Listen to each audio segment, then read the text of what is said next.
রহমতুল্লাহি ওয়া বারাকাতুহু আলহামদুলিল্লাহি ওয়াহদা ওয়াসসালাতু ওয়াসসালামু আলা মান লা নাবিয়্যা বা'দা আম্মা বা'দ আউযু বিল্লাহি মিনাশ শাইতানির রাজীম বিসমিল্লাহির রহমানির রহিম। যাবতীয় প্রশংসা সেই আল্লাহ সুবহানাহু ওয়া তাআলার জন্য, যে আল্লাহ রাব্বুল আলামিন আজকে আমাদেরকে সাতমাথা জামে মসজিদে বাদ এশা মাসিক কোরআনী তালিমি বৈঠকে বসার তৌফিক দান করেছেন। সকলে শুকরিয়া আদায় করে আরেকবার আলহামদুলিল্লাহ। দরুদ এবং সালাত বর্ষিত হোক আমাদের প্রিয় নবী মুহাম্মদুর রাসূলুল্লাহ সাল্লাল্লাহু আলাইহি ওয়াসাল্লামের প্রতি। আল্লাহুম্মা সাল্লি আলাইহি আল্লাহুম্মা বারিক আলাইহি।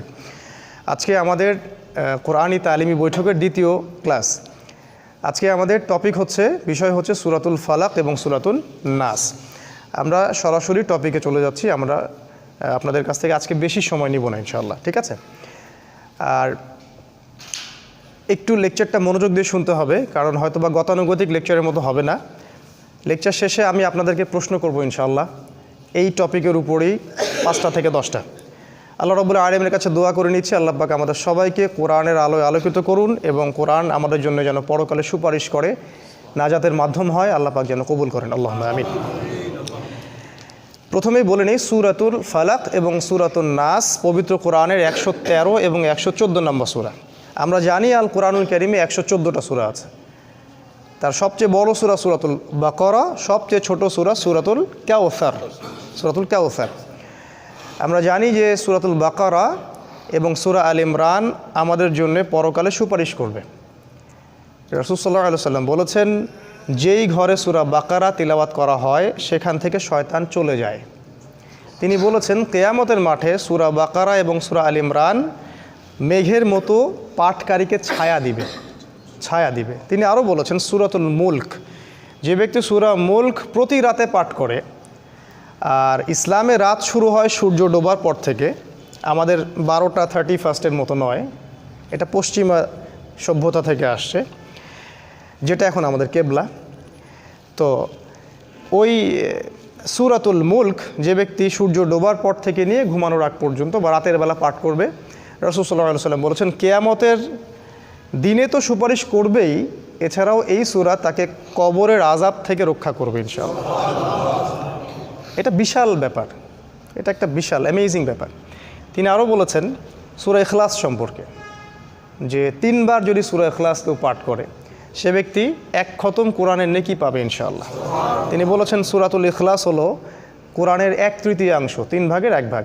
একজন সাহাবী ছিলেন যিনি প্রত্যেক সালাতেই, প্রত্যেক রাকাতেই সূরা ইখলাস পাঠ করতেন। মানে তার অভ্যাস ছিল এমন, তিনি যাই তেলাওয়াত করতেন তার শেষে গিয়ে সূরা ইখলাস পাঠ করতেন। তো মুসল্লিরা একদিন কমপ্লেন করলো রাসূল সাল্লাল্লাহু আলাইহি ওয়াসাল্লামের কাছে যে অমুক ইমাম এই কাজটা করে। তিনি তাকে ডাকলেন এবং জিজ্ঞাসা করলেন যে তুমি এই কাজটা কেন করো? তিনি বললেন, ইয়া রাসূলুল্লাহ সাল্লাল্লাহু আলাইহি ওয়াসাল্লাম, আমি এই সূরাটাকে ভালোবাসি, আমি সূরা ইখলাসকে ভালোবাসি। তিনি বললেন, এই ভালোবাসাই তোমাকে জান্নাতে প্রবেশ করাবে। দেখুন, আপনারা আবু হুরায়রা রাদিয়াল্লাহু আনহু ঘটনা জানেন। তাকে রাসূল সাল্লাল্লাহু আলাইহি ওয়াসাল্লাম গনিমতের মাল পাহারা দিতে বলেছিলেন। তো চোর আসছিল তার কাছে পরপর 3 রাত, তিনি 2 রাত ছেড়ে দিয়েছিলেন, শেষ রাতে ছাড়েননি, ধরেছিলেন। তো সেই চোর তাকে বলেছিল যে আমাকে যদি তুমি ছেড়ে দাও আজকের মতো, তাহলে আমি তোমাকে এমন একটা আমল শিখিয়ে দিব যেটা তোমাকে সারা রাত শয়তান এবং জিন এবং যাবতীয় অকল্যাণ থেকে হেফাজত করবে। তা আবু হুরায়রা রাদিয়াল্লাহু আনহু বললেন, আমাকে শিখাও, সেটা কী আমল? তিনি বললেন যে যদি তুমি ঘুমানোর আগে আয়াতুল কুরসি তেলাওয়াত করো, তাহলে সারা রাত যাবতীয় অকল্যাণ থেকে তুমি হেফাজতে থাকবে। তো তিনি তার কাছ থেকে এই জ্ঞানটা নিয়ে তাকে ছেড়ে দিলেন।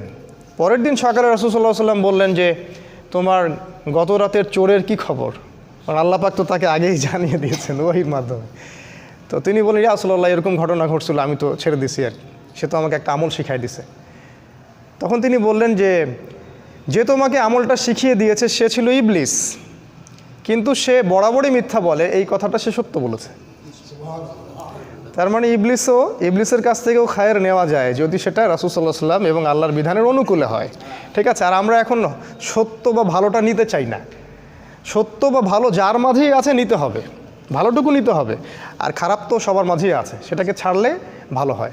এভাবে আমরা হয়তো ঐক্যবদ্ধ হতে পারবো, অন্য কোনো পথ আমার কাছে জানা নাই। যাই হোক, এরপরে আরও আছে যে একবার রাসূল সাল্লাল্লাহু আলাইহি ওয়াসাল্লাম এক সাহাবীকে বলেছেন, সূরাতুল বাকারা, আমি আবার বলছি সূরাতুল বাকারা, এটা হচ্ছে মানুষের জীবনে বরকতের কারণ। মানুষের জীবনে যে বরকতটা হয় এটার কারণ হচ্ছে সূরা বাকারা। আর যখন এটা মানুষ তেলাওয়াত করা ছেড়ে দিবে তখন তার জীবনে খাসারা নেমে আসবে, বরকতটা উঠে যাবে। একটু খেয়াল করে দেখবেন আমাদের জীবনের মধ্যে বারাকা আস্তে আস্তে উঠে যাচ্ছে কি না। এটা অন্যতম একটা কারণ হচ্ছে এই যে আমাদের সাথে সূরা বাকারার সম্পর্ক নাই। তিনি বলেছেন সূরা বাকারার শেষ 2 আয়াত অথবা কোনো বর্ণনায় শেষ 3 আয়াত যে ব্যক্তি রাতের বেলা পাঠ করবে, আমি আবার বলছি রাত মানে সূর্য ডোবার পর থেকে, রাতের বেলা পাঠ করবে, সারা রাত নফল সলাতের নেকি সে পেয়ে যাবে ইনশাআল্লাহ।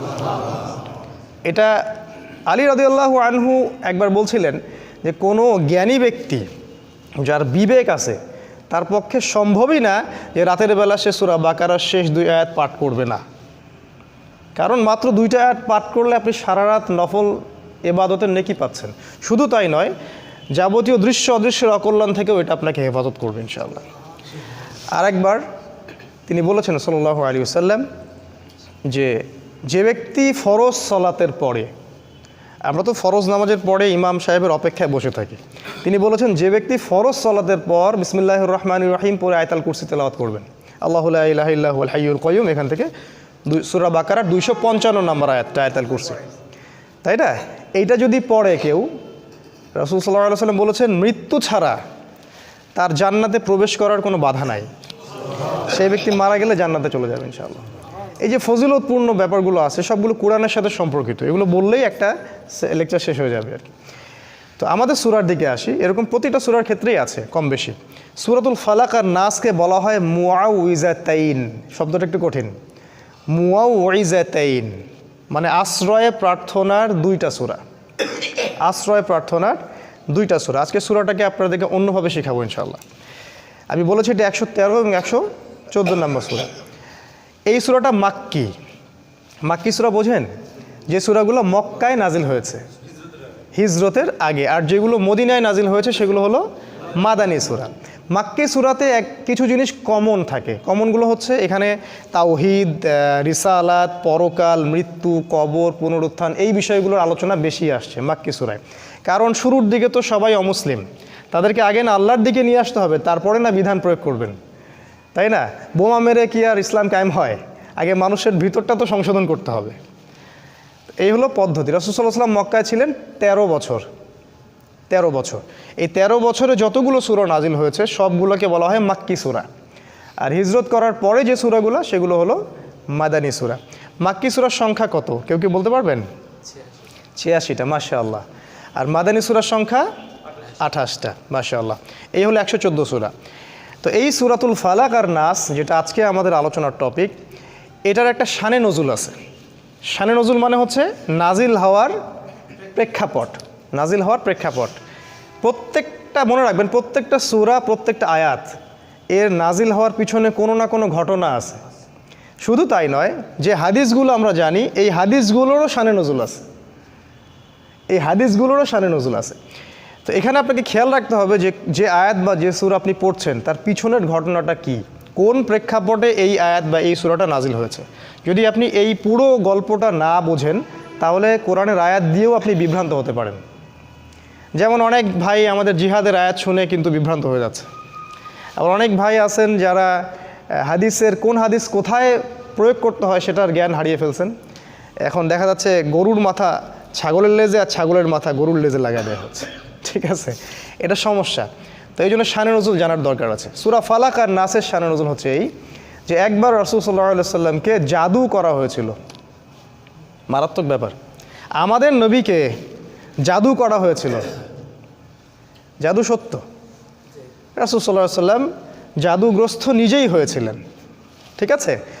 আর জাদু যে সত্য এর প্রমাণে কোরআনে অসংখ্য আয়াত আছে, অনেক আয়াত আছে। ওই মুসা আলাইহিস সালামের রাগ থেকে শুরু করে কিয়ামতের আগ পর্যন্ত জাদু থাকবে, এর অস্তিত্ব আছে। সমস্যা হচ্ছে এগুলো প্র্যাকটিস করা আমাদের জন্য হারাম। কেউ যদি জাদু প্র্যাকটিস করে ইসলামের শরীয়ত অনুযায়ী তার শাস্তি কি জানেন? তাকে হত্যা করতে হবে, এটা তার শাস্তি। ইসলামিক স্টেটের যিনি প্রেসিডেন্ট থাকবেন তার আদেশে সেটা হবে। যেমন আমাদের মৃত্যুদণ্ড, ঠিক ওই রকম জাদুর শাস্তি মৃত্যুদণ্ড। যাই হোক, আমাদের নবীকে জাদু করা করেছিল এক ইহুদি মহিলা। ইহুদি মহিলা, তার মানে ইহুদিরা জাদুতে পাণ্ডিত্য রাখে। আজকের দিন পর্যন্ত ইহুদিরা জাদু প্র্যাকটিস করে, আজকের দিন পর্যন্ত। এবং তারা সায়েন্স বলে যত কিছু প্রচার করছে সব কিছু সায়েন্স নয়, এর পিছনে আছে সেহের বা জাদু। ইভেন আপনি টেলিভিশন সেটের মধ্যে যা যা দেখছেন তার পিছনেও আছে সেহের বা জাদু। আমাদের মা বোনদেরকে ঘন্টার পর ঘন্টা ধরে রাখছে টেলিভিশন, আইসোলেশন, হিপনোটাইজ করে ফেলছে, নেশা হয়ে গেছে। অনেক রকম জাদু আছে। আমি জাদু নিয়ে 5টা খুতবা দিতে পারবো ইনশাআল্লাহ, কারণ আমার স্টাডিজ ওই বেসটাই জাদু, সেহের। এটার উপর ডক্টরেটও করা যায়, অনেক স্কলার এটার উপর ডক্টরেট করেছেন। আমি যেটা বলছিলাম যে রাসূল সাল্লাল্লাহু আলাইহি ওয়াসাল্লামকে জাদুগ্রস্ত করা হয়েছিল, একজন ইহুদি মহিলা জাদু করেছিলেন তার মাথার চুল দিয়ে। তার চিরুনি থেকে মাথার চুল কোনোভাবে সে চুরি করেছিল বা কোনোভাবে ম্যানেজ করেছিল, করে সেখানে সে কুফুরি কালাম এবং মন্ত্রতন্ত্র পড়ে ফু দিয়েছিল। ফু দিয়ে সেখানে 11টা গিট দিয়েছিল, 11টা গিট দিয়েছিল। খেয়াল করে দেখবেন সূরা ফালাক আর নাসের মধ্যে 11টা আয়াত আছে, দুইটা মিলে 11টা আয়াত আছে। আচ্ছা, এই যে জাদুটাকে করা হলো, ইহুদি মহিলা জাদু করলো। আর এটা বলে রাখি যে তাকে সারা জীবন ইহুদিরা কষ্ট দিয়েছে। আর আজ পর্যন্ত আমাদের সবচেয়ে বড় শত্রু ইহুদিরাই। আল্লাহ পাক কোরআনে সেটা বলেছেন যে সূরা মাইদা পড়ে দেখবেন, তোমাদের সবচেয়ে বেশি শত্রুতা রাখে তোমাদের সাথে ইহুদি জাতি এবং মুশরিকরা, যারা একে অপরের বন্ধু। যদি আপনি কোরআন পড়েন তাহলে আপনার কাছে জগৎ স্পষ্ট হয়ে যাবে। কেন নেতানিয়াহু মোদিকে ডাকে তখন আপনি বুঝতে পারবেন। যদি কোরআন আপনার ভিতরে না থাকে আপনি জগৎকে ডিল করতে পারবেন না। তো এই যে 11টা গিট দেওয়া হলো, এতে করে রাসূল সাল্লাল্লাহু আলাইহি ওয়াসাল্লাম অসুস্থ হয়ে যান। যখন জাদু করা হয় কারো প্রতি, সে অসুস্থ হয়ে যাবে। ইভেন সবচেয়ে পরহেজগার মানুষও জাদুগ্রস্ত হতে পারে, আপনি আমি যে কেউ হতে পারি। যারা ইসলামী বিধান পালন করেন না, কোরআনের সাথে সম্পর্ক কম বা নাই, হারাম রিজিকের সাথে সম্পর্ক আছে, যারা সুদ খাচ্ছেন, গান বাজনা করতেছেন, যারা বাদ্যযন্ত্রের সাথে সম্পর্কিত, যারা অশ্লীল টিভি মুভি এগুলো দেখছেন, এদের জাদুগ্রস্ত হওয়ার সম্ভাবনা 95%। একবার জাদুগ্রস্ত হয়ে গেলে তাকে রিকভার করা খুবই ডিফিকাল্ট। এই জন্য ইসলাম এই প্রোটেকশনগুলো দিয়েছে, কারণ একবার জাদুগ্রস্ত হয়ে গেলে এটাকে সলভ করা খুবই ডিফিকাল্ট। কারণ জাদু জিনের সহযোগিতা ছাড়া হয় না। যারা জাদু করে তারা জিনকে তাবে করে। আপনারা কিন্তু কোরআন পড়লে দেখবেন আল্লাহ পাক বলেছেন জাহান্নামের ইন্ধন হবে মানুষ আর জিন, যারা একে অপরকে সহযোগিতা করত। আজ পর্যন্ত কিছু মানুষ আছে এই পৃথিবীতে, আপনার আশপাশেও, যারা জিনের সহযোগিতা নিয়ে বিভিন্ন কুফরি কালাম তন্ত্রমন্ত্র করে। এবং গ্রামাঞ্চলে এটার প্রচলন অনেক বেশি, ঠিক আছে? ইভেন এখন শহরেও এগুলো ঢুকে পড়ছে। প্রেমের জোড়া দেওয়ার জন্যে, বাড়ির বরকতের জন্যে, স্বামী স্ত্রীর সম্পর্ক উন্নয়নের জন্য বিভিন্ন কাজে এগুলো করা হচ্ছে। এবং আমাদের দেশে কবিরাজের সংখ্যা তো অভাব নাই। আর যেহেতু এগুলো সম্পর্কে আমরা জানি কম, আমরা কিছু হইলেই ওদের কাছে দৌড়াই। এই সুযোগটা ওরা আমাদের কাছ থেকে নেয়, নিয়ে সে এদিক থেকেও টাকা খায়, ওদিক থেকেও টাকা খায়। শয়তান, এক কথায় শয়তানের চেলাপেলা এগুলা। তো আল্লাহ রসুলকে ইহুদিরা জাদু করেছিল। এবং আপনারা জানেন কি না যে ইহুদিরা তাকে হত্যা করারও চেষ্টা করেছিল, তার খাবারের মধ্যে বিষও দিয়েছিল। যে জাতি আমাদের নবীকে হত্যা করতে পারে এবং যে জাতি অসংখ্য নবীকে আগে হত্যা করে আসছে, কিভাবে আমরা ভাবলাম যে তারা আমাদের বন্ধু? অথচ আল্লাহ কোরআনে বলছেন তারা কখনো তোমাদের কল্যাণ চায় না। তারা ভিতরে যেটা গোপন করে সেটা আরও বেশি ভয়ঙ্কর, ঠিক আছে? তো তিনি এই জাদুগ্রস্ত হয়ে রাসূল সাল্লাল্লাহু আলাইহি ওয়াসাল্লাম যে সমস্যাটা হলো সেটা হলো তিনি ভুলে যাচ্ছিলেন, কোনো কাজ করলে মনে রাখতে পারছিলেন না। এমনকি তিনি তার স্ত্রীর কাছে গিয়েছেন কি না সেটাও মনে রাখতে পারছিলেন না। তো জাদুগ্রস্ত হলে খুব খারাপ অবস্থা হয়। এই জন্য আমার রিকোয়েস্ট থাকবে যে আপনারা অনতিবিলম্বে কোরআন, সুন্নাহ, সহি, জিকির, আজগার, দোয়া, কালাম এগুলো শিখে নেবেন এবং সকাল সন্ধ্যা এগুলো প্র্যাকটিস করবেন। তখন ইনশাআল্লাহ কোনো জিন বা কোনো জাদুকর আপনার কোনো ক্ষতি করতে পারবে না। তো এই যে সমস্যাটা রাসূল সাল্লাল্লাহু আলাইহি ওয়াসাল্লামের হলো, এরপরে একদিন তিনি শুয়ে আছেন আর আল্লাহর পক্ষ থেকে 2 জন ফেরেশতা তার কাছে আসলেন। এসে তারা একে অপরের সাথে কথোপকথন করছেন, আর এই কথোপকথনটা রাসূলকে জানিয়ে দেওয়া হচ্ছে। একজন ফেরেশতা আরেকজন ফেরেশতাকে বলছেন এই ব্যক্তির কি হয়েছে। ওই ফেরেশতা জবাব দিচ্ছেন যে তাকে জাদু করা হয়েছে। আবার ইনি বলছেন কে জাদু করেছে, মানে কথোপকথনের মাধ্যমে তাকে মেসেজ দেওয়া হচ্ছে। উনি বলছেন যে অমুক মহিলা জাদু করেছে। তিনি বলছেন জাদু কি দিয়ে করা হয়েছে, উনি বলছেন জাদু চুল দিয়ে করা হয়েছে।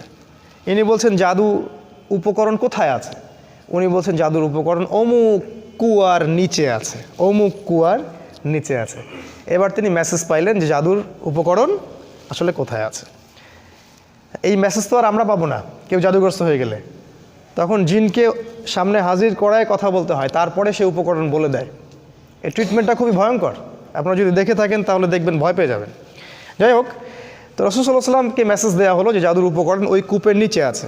তিনি সকালবেলা উঠলেন এবং উঠে আলী রাদিয়াল্লাহু আনহুকে বললেন, আলী রাদিয়াল্লাহু আনহুকে, যে আলী ওই কূপের নিচে জাদুর উপকরণ আছে, ওকে ধ্বংস করে আসুন। এই একমাত্র সাহাবী যার জীবনী পড়লে আমাদের ঈর্ষা হয়। শুরু থেকে যখন তার বয়স 6-7 তখন থেকে ইসলামের পাশে তিনি দাঁড়িয়ে আছেন। আর এই সাহাবীকেও মানুষ হত্যা করেছে, আলী রাদিয়াল্লাহু আনহুকেও মানুষ হত্যা করেছে, এবং যে হত্যা করেছে সে বলেছিল যে আল্লাহর শুকরিয়া যে আল্লাহ আমার হাতে সবচেয়ে নিকৃষ্ট মানুষকে হত্যা করালেন। তাহলে এই যে আমরা একটা সমাজে কথা শুনি না যে লোকটা দোষ না করলে কি আর এমনি জেলে আছে, ঠিক না কথাটা? ভালো মানুষকেই এইভাবে মরতে হয়েছে, শুধু তাকে নয়, উসমান রাদিয়াল্লাহু আনহুকে শাহাদাত বরণ করতে হয়েছে, ইভেন আমাদের রসুলকে বিষ প্রয়োগ করা হয়েছে, অনেক নবীকে হত্যা করা হয়েছে। যাই হোক, তার জীবনীটা পড়লে দেখবেন যে তিনি শুরু থেকে ইসলামের পাশে একদম পাথরের মতো, পাহাড়ের মতো। তো উনি গেলেন, গিয়ে ওই উপকরণটাকে ধ্বংস করলেন এবং রাসূল সাল্লাল্লাহু আলাইহি ওয়াসাল্লাম কাছে এসে অনুমতি চাচ্ছেন যে ইয়া রাসূলুল্লাহ, আমাকে অনুমতি দেন, যে আপনাকে জাদু করেছে ওকে আমরা গর্দান উড়িয়ে দিব, গর্দান উড়িয়ে দিব। এবং সাথে উমর রাদিয়াল্লাহু আনহু ছিলেন, কারণ তো বিশাল অপরাধ, ইসলামিক স্টেটের যিনি ডিপার্টমেন্ট প্রেসিডেন্ট তাকে আপনি জাদু করেছেন। এখন তো ইসলামিক স্টেটের বা একটা দেশের কাউকে যদি সামান্য একটা ওয়ার্ডও বলা হয় তাহলে তো তার অবস্থা খারাপ, আর সেটা তো বিশাল ব্যাপার। কিন্তু আমাদের নবী মুহাম্মদ সাল্লাল্লাহু আলাইহি ওয়াসাল্লাম ছিলেন মানবতার মুক্তির দূত। তিনি বললেন যে আমি ওই মহিলাকে মাফ করে দিলাম, তিনি বললেন আমি ওই মহিলাটাকে মাফ করে দিলাম। কারণ এই যে ঘটনাটা ঘটলো এটা আসলে কাদের জন্য ঘটলো জানেন? তার উম্মাহর জন্য ঘটলো।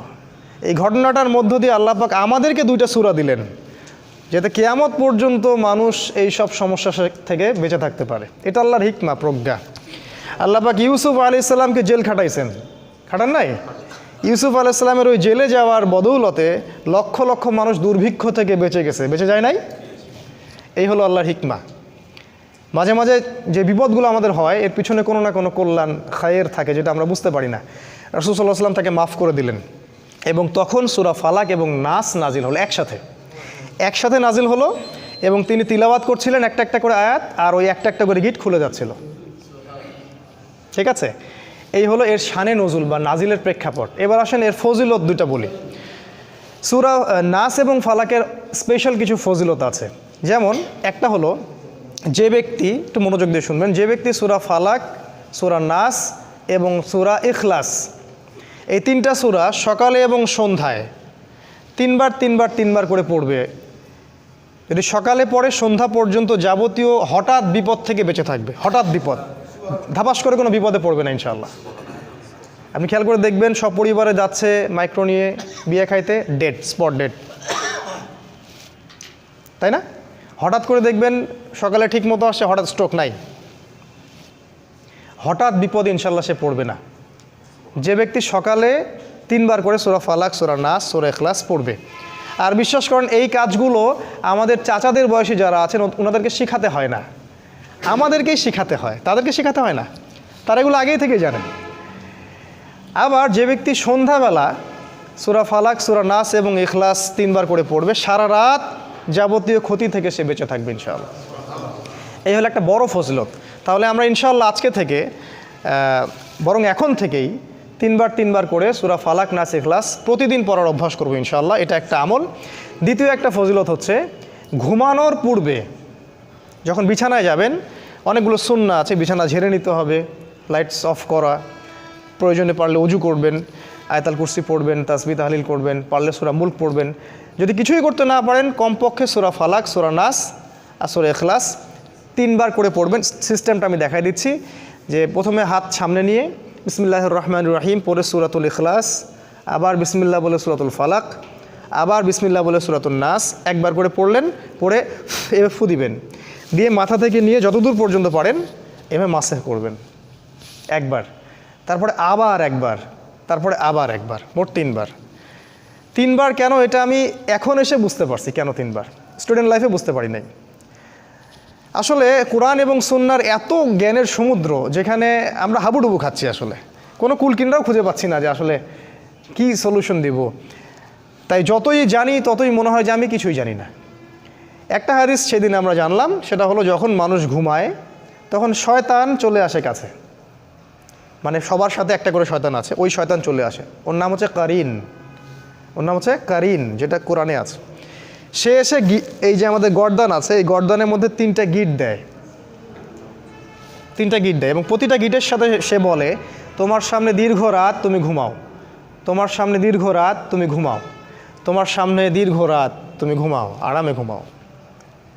রাসূল সাল্লাল্লাহু আলাইহি ওয়াসাল্লাম বলছেন, যখন বান্দা যদি ফজরের আজান শুনে উঠে যায় তাহলে একটা গিট খুলে যায়, যদি সে ওযু করে তাহলে আরও একটা গিট খুলে যায়, আর যদি সে জামায়াতে এসে সালাত আদায় করে তাহলে 3টা গিটই খুলে যায়।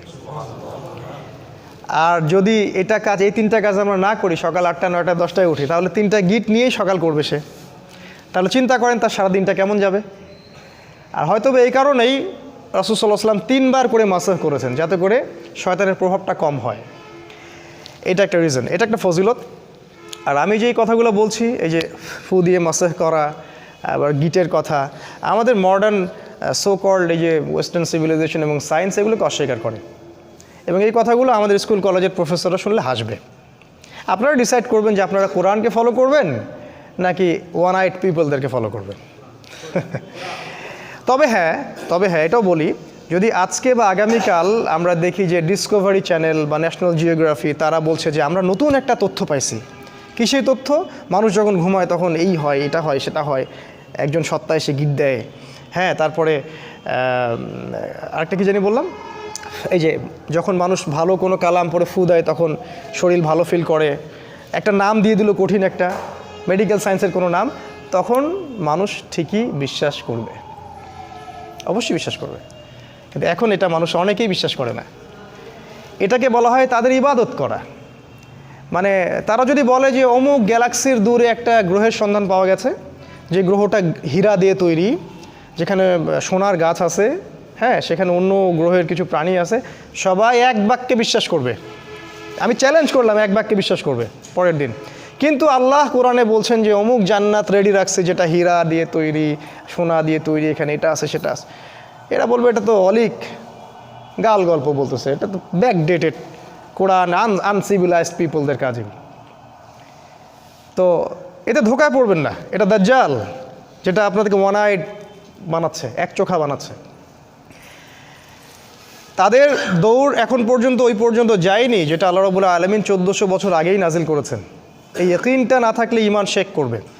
তারপর এই হলো আপনার ফজিলত, কয়েকটা বলো। আরেকটা ফজিলত হচ্ছে এই যে আমরা ফরজ সালাত পড়ি, প্রত্যেক ফরজ সালাতের পরে রাসূল সাল্লাল্লাহু আলাইহি ওয়াসাল্লাম একবার করে সূরা ফালাক, সূরা নাস এবং ইখলাস পড়তেন। এটা একটা। এই কাজগুলো করলে যেটা হবে সেটা হলো এই, যদি সূরা ফালাক, নাস, ইখলাস আপনি শোয়ার সময় পড়েন, সকালে সন্ধ্যায় পড়েন, আর এই যে প্রত্যেক ফরজ সালাতের পরে পড়েন, আপনি অনেকগুলো বেনিফিট পাবেন। সেগুলো কি? 1 নাম্বার হচ্ছে আপনি দৃশ্য অদৃশ্যের অনেক বিপদ আপদ থেকে বেঁচে থাকবেন। 2 নাম্বার হচ্ছে আপনি হঠাৎ করে বিপদে পড়বেন না। 3 নাম্বার হচ্ছে এই কোরআন আপনার জন্য পরকালে সুপারিশ করবে, এটা সবচেয়ে বড়, কারণ কোরআনের সাথে আপনার সম্পর্ক আছে, এ আপনাকে পরকালে সুপারিশ করবে। তাছাড়া চোখ লাগা থেকে আপনি বেঁচে থাকবেন, বদ নজর থেকে বেঁচে থাকবেন। এগুলোর প্রত্যেকটার অস্তিত্ব ইসলাম অস্বীকার করেনি, প্রত্যেকটাই স্বীকার করেছে। রাসূল সাল্লাল্লাহু আলাইহি ওয়াসাল্লাম বলেছেন, ইন্নাল আইনাল হক, মানুষের বদ নজর সত্য। আপনার ছেলের স্বাস্থ্য খুব ভালো, এক জায়গায় নিয়ে গেলেন, মানুষ দেখলো বাহ আপনার ছেলে তো অনেক সুস্বাস্থ্যের অধিকারী, দেখবেন পরের দিন অসুস্থ হয়ে গেছে। ব্যবসা করতেছেন খুব সুন্দর, অনেকে আসতেছে, বাহ ভাই ভালোই তো ব্যবসা খাড়া করছেন, দেখলেন কলাপস করে গেল। চোখের বদ নজর সত্য। এর দলিল সূরা কাহফের মধ্যে আছে, যদি কারো কিছু ভালো লাগে তখন বলতে হবে মাশাআল্লাহ, খুব সুন্দর, সুবহানাল্লাহ, চমৎকার, আলহামদুলিল্লাহ, আল্লাহ পাক দিয়েছেন। এই কথাগুলো প্র্যাকটিস করবেন, এই সংস্কৃতিগুলো আপনাকে চোখ লাগা থেকে বাঁচাবে। এগুলো তো আমাদের স্কুল কলেজ বিশ্ববিদ্যালয়ে শেখানো হয় না। চোখ লাগাবার কী জিনিস? ওরা বলবে এটা ব্যাকডেটেড মানুষের কাজ, এটা কুসংস্কার, এটা হচ্ছে গোড়া মুসলিমদের কথা। তো রাস্তায় যে মেয়েরা ঘোরে এরা চোখ লাগা, এদের পিছনে চোখ লাগছে মানুষের। আর একবার চোখ লাগলে খুব সমস্যা আছে। একবার একজন সাহাবী গোসল করছিলেন, আর একজন সাহাবী তাকে দেখে বলছেন যে বাহ, তোমার স্কিনটা তো অনেক সুন্দর, একদম মনে হচ্ছে যে কুমারী মেয়ের মতো স্কিন। সাথে সাথে ওই সাহাবী ওখানে বেহুশ হয়ে পড়ে গেলেন, একদম সাথে সাথে। এটা বুখারীর হাদিস। রাসূল সাল্লাল্লাহু আলাইহি ওয়াসাল্লাম ওই সাহাবীকে ডাকলেন, ডেকে বললেন যে তুমি কি তোমার ভাইকে মারতে চাও? তিনি বললেন আমি আবার কখন মারতে চাইলাম, আমি তো বললাম যে তার স্কিনটা অনেক সুন্দর, সে তো সুন্দর, আমি তো প্রশংসা করলাম। তখন তিনি বললেন যে কেন তুমি কল্যাণের বা বরকতের দোয়া করলা না? মাশাআল্লাহ ভাই, তোমার স্কিনটা অনেক সুন্দর, মাশাআল্লাহ, আলহামদুলিল্লাহ, বারাকাল্লাহ ফিক, এগুলো কেন বললা না?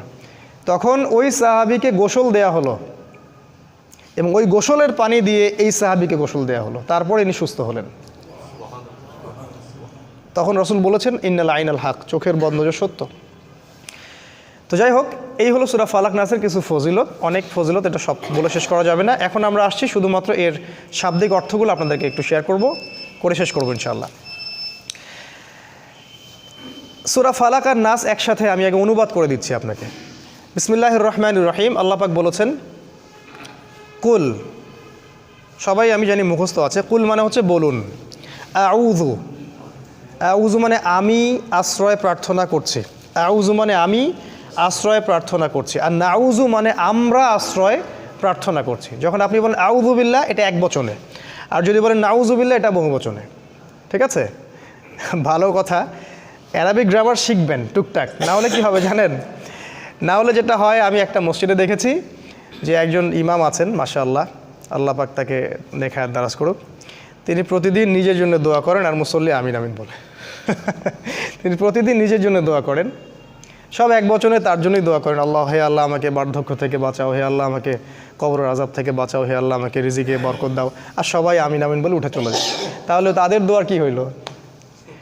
তো দোয়া বহু বচনে করতে হতো। তো যাই হোক, অ্যারাবিক গ্রামার একটু শিখবেন টুকটাক।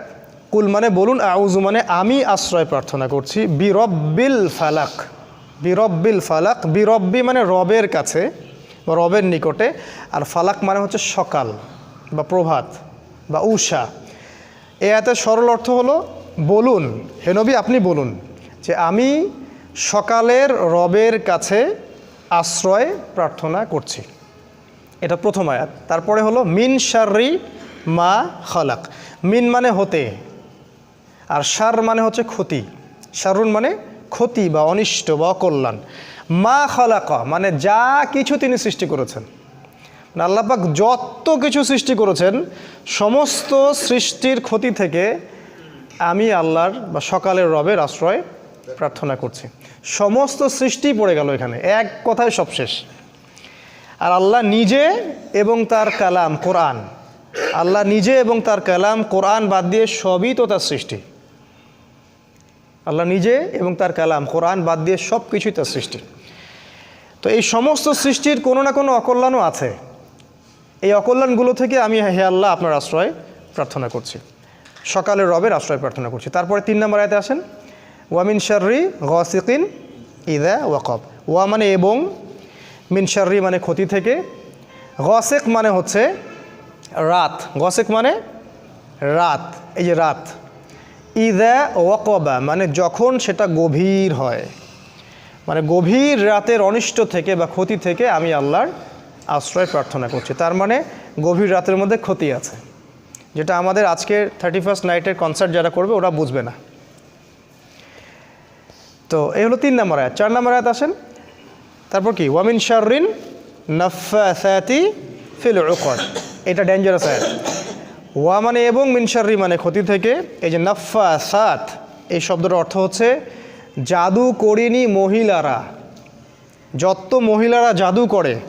আর জাদুর সাথে মহিলার সম্পর্ক আমি বললাম শুরুতে, জাদুর সাথে ম্যাক্সিমাম সময় মহিলাদের সম্পর্ক থাকে। বেশিরভাগ মহিলারাই জাদু করে, সাধারণত জাদু চর্চা করে, প্র্যাকটিস করে। এই সব মহিলাদের জাদু থেকে বা জাদু করিনি মহিলাদের থেকে ফিল উকদ, উকদ মানে হলো যে গিট, আমি যে বললাম গিটের মধ্যে ফু দিয়ে রাসূলকে জাদু করেছিল, ওই গিটে ফু দেয়া জাদুকরিনী মহিলাদের ক্ষতি থেকে আল্লাহর আশ্রয় প্রার্থনা করছি। আরেকটা হচ্ছে শেষের আয়াত, ওয়ামিং শাররি হাসিদিন ইদা হাসাদ।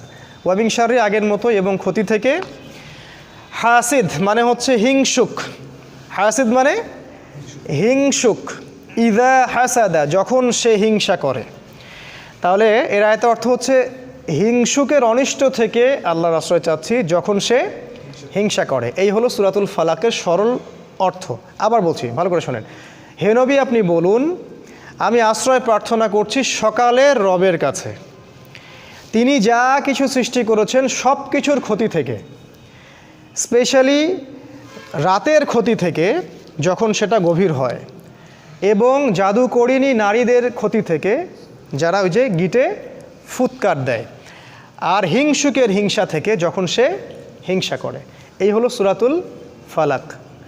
সূরা নাসে আসেন, আল্লাহ বলছেন কুল, বলুন আগের মতো, আউযু বিরব্বিন নাস, আমি আশ্রয় প্রার্থনা করছি রব্বিন নাস, নাস মানে মানুষ, রব মানে রব, মানুষের রবের কাছে আমি আশ্রয় প্রার্থনা করছি।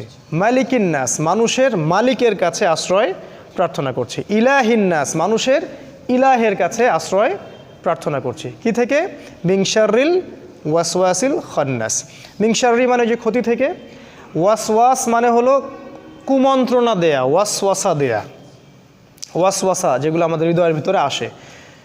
খান্নাস মানে হলো আত্মগোপনকারী, যে আমাদের এই টাইম ফ্রেমের আড়ালে থাকে, দেখা যায় না, যাকে দেখা যায় না সে নিজেকে হাইড করতে পারে। এই আত্মগোপনকারী কুমন্ত্রণা দাতার অনিষ্ট থেকে আমি আশ্রয় প্রার্থনা করছি আল্লাহর। আল্লাযী ইউওয়াসউইসু ফি সুদুরিন নাস, যে ব্যক্তি মানে যে ইউওয়াসউইসু ওয়াসওয়াসা দেয়, ফি সুদুরিন নাস, সুদূর মানে যে সদর বা বুক, মানুষের হৃদয়ে, যে ওয়াসওয়াসা দেয় মানুষের হৃদয়ে, মিনাল জিন্নাতি ওয়ান নাস, জিন জাতির মধ্য থেকে এবং মানব জাতির মধ্য থেকে। এই হলো সূরা ফালাক আর নাসের সরল অনুবাদ। এবার আপনাদের আমি একটা সামারি করে দিচ্ছি, দিয়ে ছেড়ে দিচ্ছি ইনশাআল্লাহ। ভালো করে খেয়াল করলে দেখবেন এই দুটো সূরাকে একসাথে চিন্তা করতে হবে। এটা একটা প্যারালাল সূরা, আলাদা করে না, একসাথে চিন্তা করলে দেখবেন যে এই দুটো সূরায় আমরা বেশ কয়েকটা বিষয় থেকে আল্লাহর আশ্রয় চাচ্ছি। এক নাম্বার, আমরা আশ্রয় চাচ্ছিলাম আল্লাহর সমস্ত সৃষ্টির ক্ষতি থেকে, তাই না? এটা কমন, একদম সমস্ত সৃষ্টিতে যত ক্ষতি, সব ক্ষতি থেকে আল্লাহর আশ্রয় চাচ্ছিলাম। দুই নাম্বার, স্পেশালি এই ক্ষতিগুলোর মধ্যে স্পেশালি রাতের ক্ষতি থেকে, গভীর রাতের ক্ষতি থেকে। আরও চাচ্ছিলাম জাদুকরিনী মহিলাদের ক্ষতি থেকে। আরও চাচ্ছিলাম হিংসা এবং হিংসুকের অনিষ্ট থেকে। চারটা স্পেশাল। আর সূরা নাসে গিয়ে আরও আছে, সূরা নাসে একটা এক্সট্রা, সেটা হলো যে খন্নাস, হৃদয়ে ওয়াসওয়াসা দেয়, তার ক্ষতি থেকে। এই পাঁচটা স্পেশাল জিনিস থেকে আল্লাহর আশ্রয় চাচ্ছি এই দুটো সূরায়। কিন্তু কেন? কারণটা বলার আগে আরেকটা কথা বলি, সেটা হলো এই যে ক্ষতিগুলা, এগুলো থেকে আপনি সূরা ফালাক আর নাসের মাধ্যমে আশ্রয় পাবেন। তখন আশ্রয় পাবেন যখন আপনি আল্লাহকে রব হিসেবে গ্রহণ করছেন, যখন আপনি আল্লাহকে মানুষের ইলাহ হিসেবে গ্রহণ করছেন, যখন আপনি আল্লাহকে মানুষের মালিক হিসেবে গ্রহণ করছেন। আল্লাহ পাক একটার পর একটা বলছেন, রব্বিন নাস, মালিকিন নাস, ইলাহিন নাস। যে ব্যক্তির মনে সন্দেহ আছে যে আল্লাহ ছাড়া অন্য কেউ ইবাদত পাওয়ার যোগ্য, সে এই দুটো সূরা দিয়ে কোনো উপকার পাবে না। যে ব্যক্তির মধ্যে ডাউট আছে যে আল্লাহ ছাড়া কেউ সন্তান দিতে পারে, আল্লাহ ছাড়া কাউকে সেজদা করা যায়, হ্যাঁ, আল্লাহ ছাড়া অন্যরাও বিধান দিতে পারে, হ্যাঁ, আল্লাহর বিধানের চেয়ে এদের বিধান ভালো, এরকম ডাউট যাদের হৃদয়ের ভিতরে আছে, এই সব সূরা তাদের কোনো কাজে আসবে না।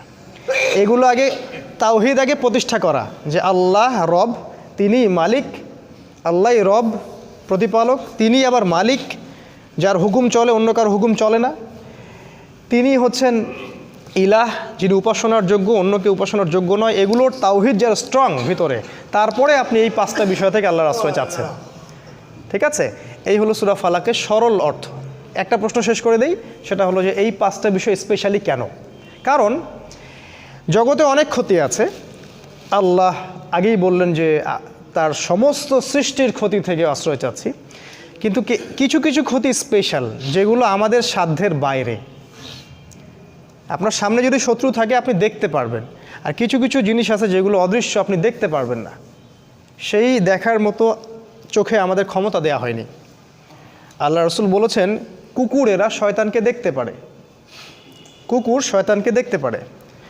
আজানের সময় কুকুর চিল্লায় বেশি, আজানের সময় শয়তান পালায়। হাদিস আসছে আজানের সময় শয়তান পালায়, কুকুর শোনে বেশি আমাদের চাইতে। ঠিক আছে, এরকম বিভিন্ন প্রাণী সম্পর্কে কিন্তু আসছে, যেটা তার মানে আমাদের কিছু সীমাবদ্ধতা আছে। এই সীমাবদ্ধতার কারণে আমরা অদৃশ্যকে দেখি না।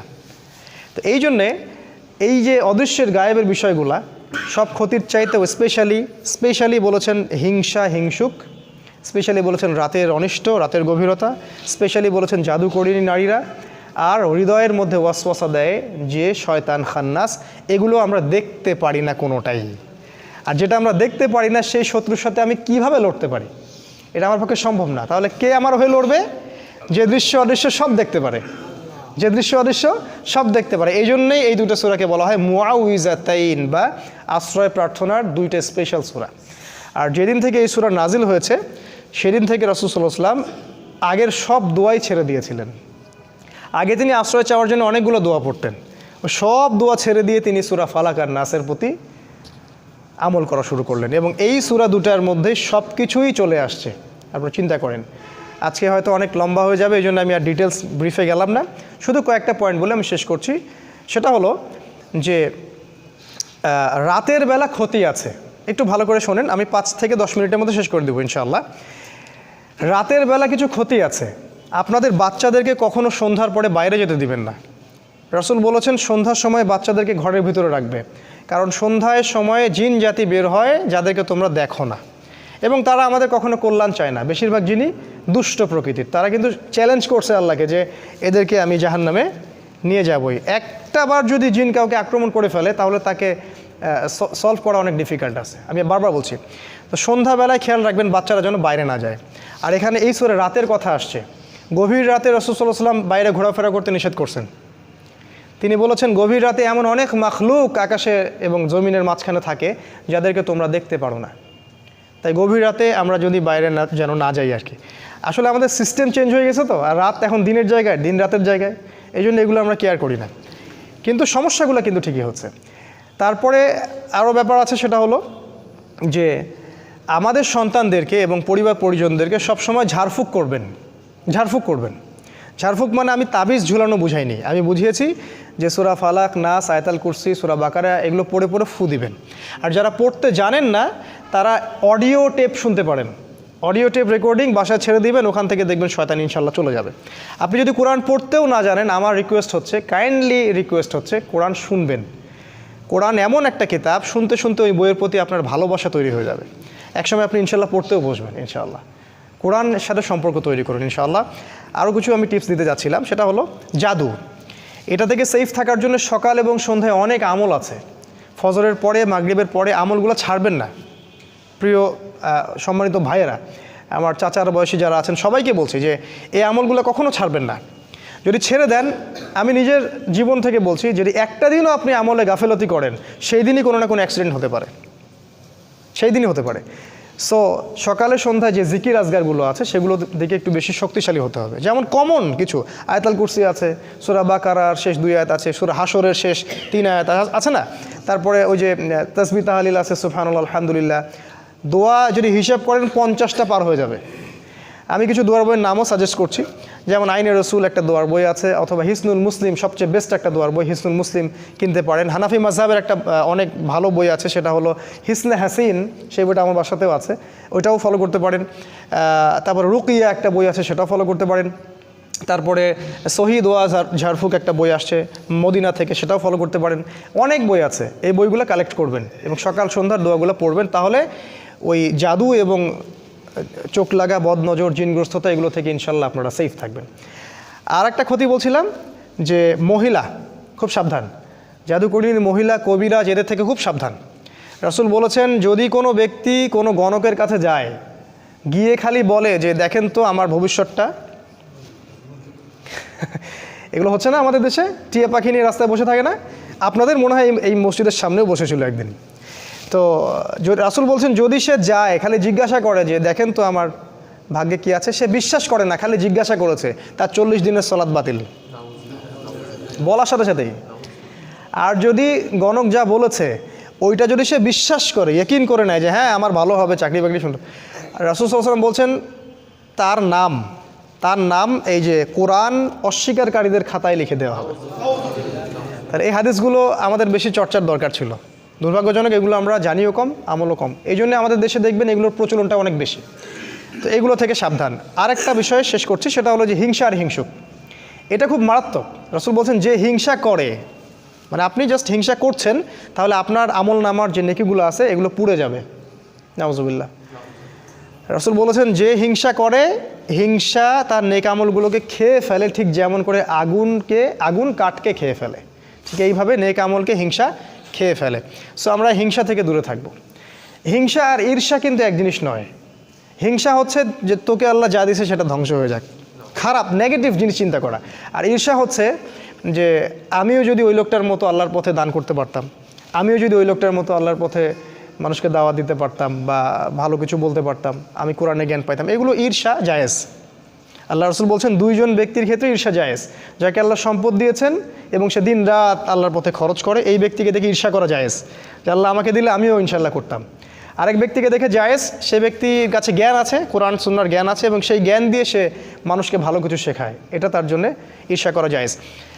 আর হিংসা অন্য জিনিস, নেগেটিভ থট, সেটা হচ্ছে মানুষকে তোরটা ধ্বংস হয়ে যাক, এটা ঈর্ষা, হিংসা। আরেকটা হলো হিংসুক, এটা থেকে খুব সাবধান। আপনি হয়তো ঈর্ষা করছেন না, কিন্তু ঈর্ষার শিকার হতে পারেন। আপনি হিংসা করছেন না, কিন্তু হিংসার শিকার হতে পারেন।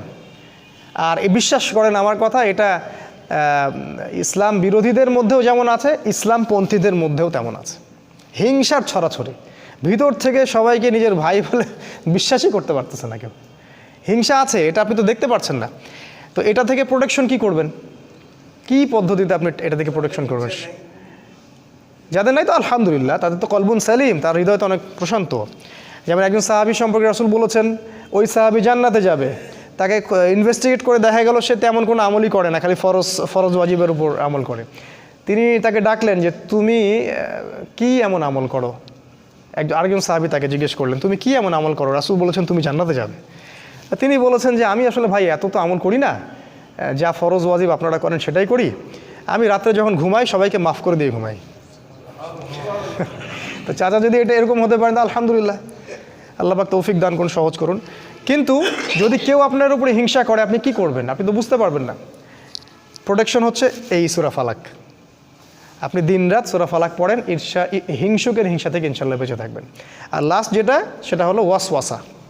এই ওয়াসওয়াসা যেটা কুমন্ত্রণা, এটা একটা রোগ। ডক্টররা অনেক নাম দিয়েছে, কোরআন বলেছে ইউওয়াসউইসু ফি সুদুরিন নাস, হৃদয়ের মাঝে ওয়াসওয়াসা দেয়। দেখবেন যখনই নামাজে দাঁড়াবেন আপনি বুঝতে পারবেন যে ওয়াসওয়াসা শুরু হয়ে গেছে। এমন অনেক ঘটনা নামাজে মনে পড়বে যেটা আপনার কখনো মনেই ছিল না, ঠিক আছে, সারা জীবনে মনে ছিল না। তো এই ওয়াসওয়াসা থেকে বাঁচার বুদ্ধি হচ্ছে সূরা নাস। সূরা নাস, আমি একটা ছেলের কথা জানি, ইয়াং ছেলে, ওদের বয়সী হবে, কি জানি একটা ওয়াসওয়াসা ওর মাথায় ঢুকে গেছে যে ওর ওযু হয় না। ও সারাদিন ওযুই করতে থাকে, নামাজ ছুটে যাচ্ছে। ওর মাথায় ওযু করতেছে, মনে হচ্ছে যে এই জায়গায় মনে হয় শুকনা আছে, এটা মনে হয়নি, আবার ওযু করে। আবার কিছু মানুষ আছে টয়লেট করে আসে, এই ওয়াসওয়াসা মাথায় ঢুকছে যে টয়লেট মনে হয় একটু 1 ফোঁটা 2 ফোঁটা পেশাব মনে বের হইলো, আবার সে দৌড়াচ্ছে পেশাবখানায়, আবার ওখানে একটু হাঁটাহাঁটি করতেছে।